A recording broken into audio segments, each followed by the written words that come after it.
Jail से आजाद होकर रेस्टार और उसका भाई आर्यन अब एक ही मिशन पर थे। रेस्टार की काली गाड़ी वीरान रास्तों पर तेजी से दौड़ रही थी और अचानक जनरल वर्मा अपनी पूरी आर्मी की फौज के साथ रास्ता रोककर खड़ा था। टैंक, जीपें, स्नाइपर, मानो किसी जंग का मैदान बन गया हो और बिना किसी चेतावनी के गोलियों और मिसाइलों की बौछार शुरू हो जाती है और तेज धमाके के साथ पुल से नीचे पानी में गिर जाती है। जनरल वर्मा पुल पर खड़ा होकर ये सब देख रहा था। वो फोन निकालता है और कॉल लगाता है।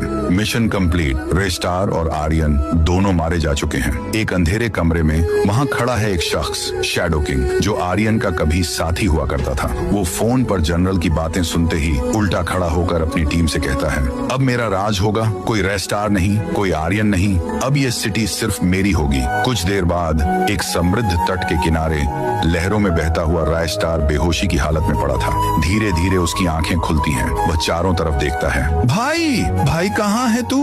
उसकी चीखें समंदर की लहरों में गूंज उठती हैं, पर कोई जवाब नहीं। वहीं दूसरी ओर वो भी चारों ओर अपने भाई को ढूंढता है, लेकिन कोई निशान नहीं। दोनों जिंदा थे, पर दोनों को एक दूसरे की जिंदगी का कोई पता नहीं था। शैडो किंग और जनरल वर्मा खुलकर हथियारों की डील करने लगे। एक इंटरनेशनल माफिया से उन्होंने करोड़ों की डील पक्की की। अब उनका राज बिना किसी डर के चलने वाला था, लेकिन उन्हें ये नहीं पता था कि जिस आग को उन्होंने बुझा हुआ समझा, वो बस आंधी बनने की तैयारी कर रही थी। रेस्टार जंगलों में भटकते हुए एक पुरानी सड़क पर पहुंचता है। तभी एक रहस्यमयी कार उसके सामने आकर रुकती है। कार से एक नकाब पोश आदमी उतरता है और बस एक वाक्य कहता है, आज रात खेल खत्म होगा। उसी वक्त दूसरी जगह आर्यन के साथ भी ऐसा ही होता है और वही लाइन कहता है। दोनों को कुछ समझ नहीं आता, लेकिन दोनों को एहसास होता है कि कुछ बड़ा और खतरनाक होने वाला है। एक सुनसान इलाका, चारों ओर सन्नाटा। दो ब्लैक कारें धीरे धीरे आकर रुकती हैं। एक में शैडो किंग के आदमी, दूसरी में जनरल के खास लोग। दोनों गिरोह के बीच गुप्त बातचीत शुरू होती है, पर अचानक चारों तरफ से धमाके शुरू हो जाते हैं। काले धुएं के बादल पूरे इलाके में भर जाते हैं। गोलियों की बौछार, ग्रेनेड के धमाके,